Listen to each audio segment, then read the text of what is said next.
ሰላም ሰላም ቤተሰብ እንዴት ናችሁ? እንግዲህ ዛሬ አዲስ ብዙ ነገሮች ተፈጥረዋል። የተፈጠሩት ነገር ምንድነው? እንግዲህ ሩታና አብርሃም ሆቴል ውስጥ ጠጥተው አብረው ሰክረው አብረው አድረዋል። እንግዲህ ነገርየው በግልጽ ዛሬ የታየበት እውነት ፍቅር መሆኑ የተገነዘብንበት እውነት መሆኑ ያው ከሁለቶችም ፍቅር መሆኑ ሆን ተብሎ ሳይሆን ኦሬዲ ወደ ፍቅር ተቀይሯል። ሁሉም ነገር አድጓል። እድሜ ለብሩክና ለሄርሜላ ብሩክና ማለቴ ለብሩክና ለአቤልና ብሩክ እነሱን ሁለቶችን አንድ ላይ በምሽት ጠምደው እንግዲህ ወይኑንም ምኑንም አቅርበው አዘጋጃጅተውላቸው እነሱ የሉም። ግን በቃ እዚህ ጋር እየታየ ያለው አብርሃም በደንብ ሰክሯል። ሄርሜላ በደንብ አልሰክራም። ምናልባት ሜቢ ለቅዷ ይሳካላት ዘንድ ነው ሙያ ብላ ብዙ ነገር ያልጠጣችው ይመስለኛል። ከራት በኋላ እንግዲህ እየጠጡ ነበረ። በዛ ላይ ደግሞ አብርሃም ሰክሮ እየተንገዳገደ ነው ያለው። ሄርሜላም ያው በደንብ ባትሰክርም ግን ትንሽ ሞቅ እንዳላት ናት። ስለዚህ ተመልካች ከመጠጥ በኋላ ከራት በኋላ ያው እንግዲህ ምሽት ስለሆነ አብሮ ማደር ነው የሚመጣው። እንግዲህ ተመልካች ሁለቱም ተያይዘው ወደ አልሆነ መስመር ውስጥ ገብተዋል። አሁን ግን በቃ የለየለት የመጨረሻ የሚባለው ፍቅር ላይ ደርሰዋል። በቃ ለይቶላቸዋል። ምንም የቀራቸው ነገር የለም። ምንም ማስመሰል ስራ ነው ምናምን የሚባል ነገር የለም። እውነታ ነው፣ ፍቅር ነው።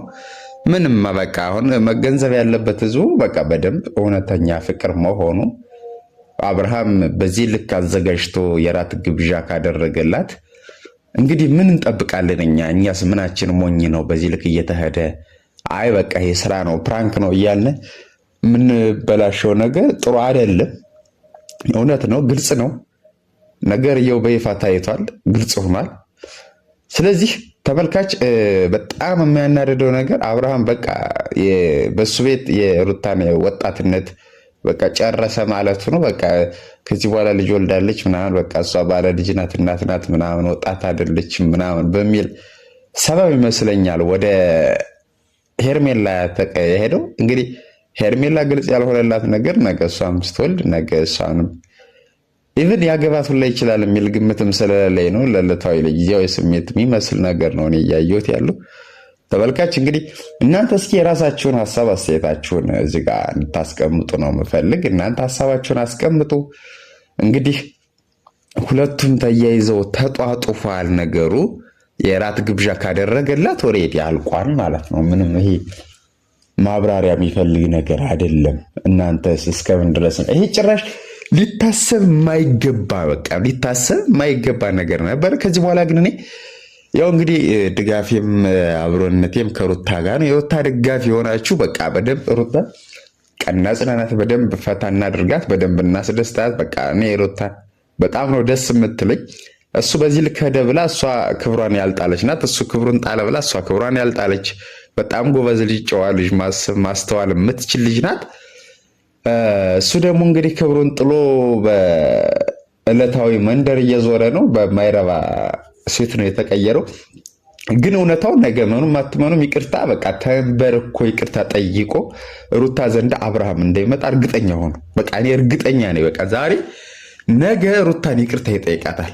በዚህ ደግሞ አብርሃም ዋጋ ትከፍላለህ። ምንም አትመንም፣ ዋጋ በስነ ስርዓት ትከፍላለህ። አንተ እንደምታስበው ነገር አይደለም። እንደምታስበው ቀላል መስሎ ሊሆን ይችላል። ብዙዎቻችን ያለ ነው ከሩታ ጎን ነው። ብዙዎቻችን ያለ ነው ሩታን ለማገዝ ነው። ብዙዎቻችን ከዚህ በኋላ እንዲሁ በቃ እናንተን በደንብ ለመከታተል እኔ እንደኔ ፍላጎት የለኝም። ለምን ከእናንተ ምን ጥሩ እማራለሁ? አንድ ትዳሩን ፈቶ ከሲንግል ሴት ጋራ ኩሪፍቱ ወደ ወራት ግብዣ አዘጋጅቶ ከሴት ጋር ከሚያድር ወንድ እኔ ምንም ነገር አልጠብቅም ከዚህ በኋላ። ለምን እጠብቃለሁ? ምን ሳገኛለሁ ብዬ እጠብቃለሁ? እንደዚህ እኮ አይደረግም። እግዚአብሔርን በቃ በጣም አይደረግም። ይሄ መጥፎ ነገር እኮ ነው። ለምንድነው እንደዚህ? በቃ ይሄ አሁን ነገ አትቆጭም ወይ? በዚህ ስራ ነገ አይደብርህም ወይ? ነገ እኮ ብዙ ነገር ይመጣል። ነገ የነበረው በሙሉ አይቀጥልም። የነበረው በሙሉ አይቀጥልም። ሁሉም ነገር ይቀየራል። ህይወትና ጊዜ መቼ እንደሚቀየር አታውቅም። ምን አዲስ ነገር አመጣ ምን ውስጥ እንዴ ብዙ ነገር ብዙ ችግር ሊገጥም እንደሚችል ለምን መገመት ያቅታል? እንግዲህ ኦልሬዲ ወደ 40 ቀን ምናምን እየተጠጋ ነው ልጁ።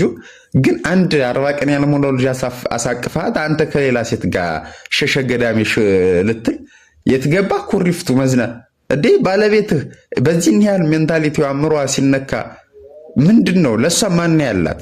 አንተ ከሌላት ለእሷ ማን ያላት? ይህ በጣም የሚያስጠላ ነገር ነው። ተመልካች አመሰግናለሁ። ቻው፣ ሰላም ሁኑልኝ።